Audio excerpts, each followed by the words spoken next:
My name is Hannah Ross, and today I'm going to be presenting on a research study done in 2004 by three psychologists, Campini, Crawley, and Myers. They did a research study and they titled it The Role of Suggestion in Odor-Induced Mood Change. I thought this was a really fitting research study to present because especially in today's consumer market, I think there are a lot of aromatherapy products that are marketed towards the consumer that really push the fact that their odor could have potential benefits, if you call these benefits, on someone. And yeah, they basically just claim that the odor of the product will cause you to feel or behave a certain way. So, and I was just Black Friday shopping a couple days ago, and I saw more than one place that was selling aromatherapy products, and one of these places was Bath and Body Works. So I thought this was really interesting. So the study of this kind of like topic, which is olfaction or the sense of smell, has been going on for a while. There's quite, I would say, a large body of research on it. Two men especially have pioneered their way to be kind of like the lead researchers in this field, and they're Dr. George Dodd and Dr. Steve Van Taller. Dr. George Dodd started the Warwick Olfaction Research Group, which produces a lot of the research we have today about olfaction. And currently, Dr. Steve Van Taller actually runs the group. They did a lot of research too in like the 80s and the 90s, and in 1992 they co-wrote a book together called called Fragrance: The Psychology and Biology of Perfume. And in that book, they were talking about that there's little dispute that exposure to odor can lead to a genuine mood change. It's rather accepted that odor can produce a mood change, but they were wondering why this mood change occurs. And they kind of were hypothesizing that it could have something to do with the placebo effect, which they wanted to note that it appears in all classical healing and complementary medicine. So just because there would be a placebo effect at play with the smell does not discount it necessarily. So, but there's been other research done by other psychologists as well in this field. So, for example, in 1987, a man named Craig Smith did a research study called Chemoreception in Human Behavior: Experimental Analysis of the Social Effects of Fragrances. So, what the study found is that unconscious odor conditioning can occur, and odors are affected of past experience, expectation, and suggestion. So basically what this means is as you can become conditioned to anything else, you can become conditioned to like or dislike a smell. So I kind of think of this as like grandma's cookies, for example. Grandma's cookies are something we all liked as a childhood, so then now when we smell fresh baked cookies, we'll think of grandma, we'll like the smell even more than just for being the cookie smell, and we'll have a positive disposition to it. There was also a study done in 1990, so a little bit more recently, by three psychologists, Canasco, Gilbert, and Sabini. And their research study was called The Emotional State, Physical Well-Being, and Performance in the Presence of Odor. So, observed suggestion of pleasant odor could produce a positive mood state. Although they weren't testing specifically for the reactions of suggestions on odor perception, so therefore, from that study, we could not conclude the extent of the effects of suggestion had, so we were left wondering to what extent does the effect of suggestion interact with possible direct effects of odor on mood. So in the experiment I'm presenting on, the researchers hypothesized that psychologically and self-reported mood ratings would differ according to the suggested effect of odor presented. So basically what this means is that on a psychological level, and also just explicitly from what the participants self-report, their results would be different according to how they were suggested they were supposed to feel based off a smell, or based off the odor presented. So basically, this is really interesting because it might kind of go against what some of us hypothesize odor would do after there are specifically, we know our products being marketed to change our mood based off some aromatherapy.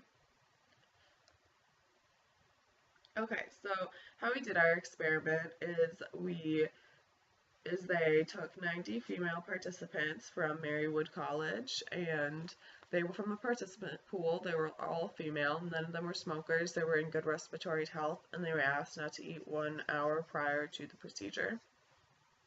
The materials we used for the materials they used for the experiment are odors, both lavender, which is relaxing, and neroli, which is stimulating, essential air odor diffuser to diffuse the odor into a room. The rooms were 8.5 by 6.5 by 10-foot rooms, so rather large. They used a heart rate monitor and a skin conductance recorder to record the psychological aspects of the study, which only composed of the heart rate and the skin conductance. And the skin conductance just reports the electrical conductivity of the skin, and it varies by how much sweat you have on your body. So we also used a profile mood stage, which is a test with 65 adjectives that participants can rate from 1 to 4, 4 being the most, 1 being the least, on how strongly that they agree that they feel that way in the moment. There's an odor rating sheet, and the odor rating sheet, and what the odor rating sheet is for example, the participants would rate how they perceived their odor to be. So whether it was pleasant, friendly, intense, arousal, they would rate, and 1 to 7 how strongly they felt that the smell reflected that. We also use thematic appreciation cards, or TAP cards, and what these are is they show on the screen, and there's a scene in the card, so it's a picture, and the participants were asked to rate the scene for received arousal, and so whether the scene being depicted by the TAP card is relaxed or alert, how it made the participant feel, and then they kind of would just talk about the card. And this was just to keep them engaged. The data collected from these TAC cards was thrown out. So overall we had 9 different conditions, and our independent variables were odor and suggestion, and then the dependent variable, what we were measuring, was the mood of the participant pre-test and post-test. So each participant was tested individually, and they were brought to an unscented room where they were given a consent form, and they were hooked up to the skin conductance machine and the heart rate recorder, and they were also given a profile of moods test, and they were given the profile of moods test and the odor rating sheet. Then they were moved to a second location after all this was done, and the second location was a scented room, and here's where which they were randomly assigned to each condition. And in the scented room, the independent variables were both introduced. So the room was already pre-scented when they got there, if that was the condition received, if they didn't receive placebo. And then there was also either a suggestion made that the scent was calming, stimulating, or that no suggestion was made at all. So I'll kind of show you the breakdown of the conditions in a minute. So this experiment was 25 minutes long, and there was a TAP card that appeared on the screen every 5 minutes for 25 minutes. So 5 TAP cards in total. After each TAP card was displayed on the screen, and again, this is just to keep the participant occupied, they completed a profile mood states, an odor rating sheet, and their psychological recordings had been recorded the whole time, but the values from the final, when the post-test was being done, were recorded. So then that's completion of the experiment. We now have our pre-test and post-test results. So as you can see here, this is just kind of like a diagram explaining what group you could be in depending on how you were randomly assigned. So for example, if you had the neroli scent, you could be suggested that it was either stimulating, which neroli is said to have stimulating properties, relaxing, which is kind of like the opposite of what it would do normally, and then absence of suggestion. So no suggestion was made at all. So you can see that's how we got our 9 conditions.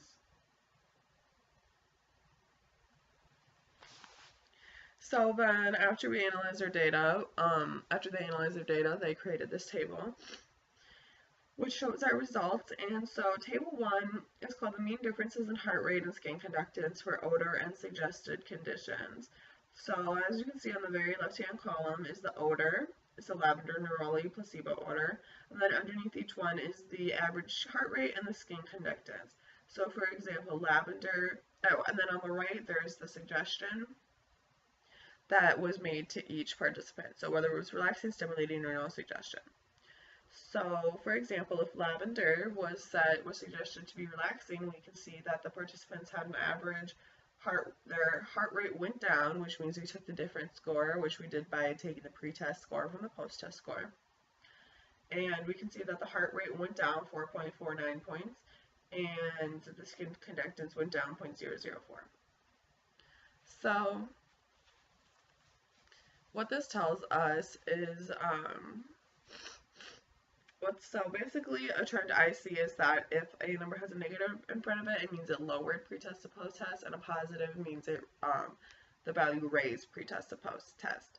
So we found that there was a significant main effect of suggestion in whether or not so there was a main effect on suggestion of how these psychological recordings turned out. So, for example, if a odor was suggested to be relaxing, no matter what the odor actually was, it would decrease the heart rate and the skin conductance of the participant. If it was said to be stimulating, it would raise the heart rate and conductivity of the skin in each participant. And there was a significant main effect of suggestion in every single value we got. So all the data was significant in this table. And to me, this table is just kind of saying that that it's not the odor which matters, it's just the suggestion to how you should feel. Then we also have another table here, and it's table 2, the means for profile of mood states, subscales, and total mood score. So as I talked about earlier, the profile of mood states with the 65 words, those 65 words fit into 6 different subscales. So right here, there's listed the subscales. So tension, depression, anger, vigor, fatigue, and confusion on the left. And then on the right, you can see the average scores for participants for the pre-test and the post-test. So how they answered before and after. So there was no significant difference in the participants' mood before or after they completed the experiment. We do see a decrease in values in tension, depression, fatigue, and confusion, but it was analyzed that time was the only significant factor for why these values went down, not suggestion nor odor.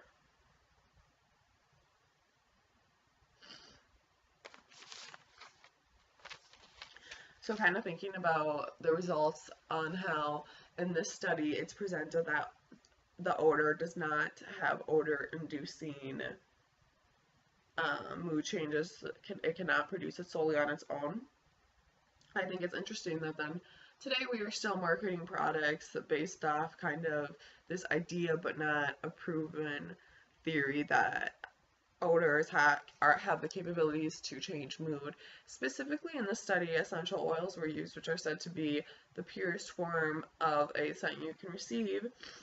And so, in my mind, I think, well, we tested a very high potency odor. So what if a small percentage of this essential oil we used was put into another product to lightly scent it?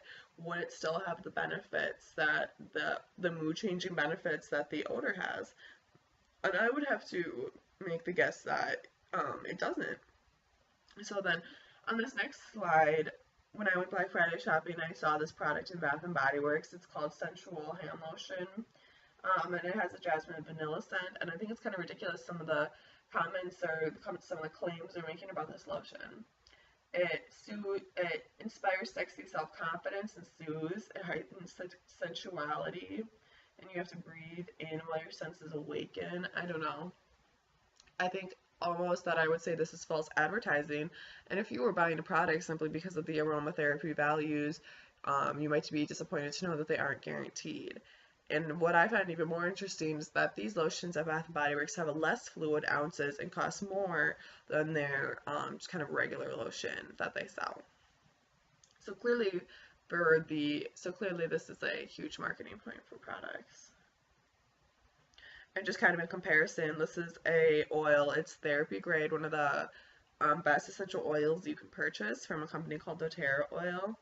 And it's lavender, and there's a lot of calming effects of lavender, which I kind of stated to the left. And all of these are listed on the website, saying that this essential oil could essentially give you some of these benefits, and that's how you pick an essential oil based off the benefits you want.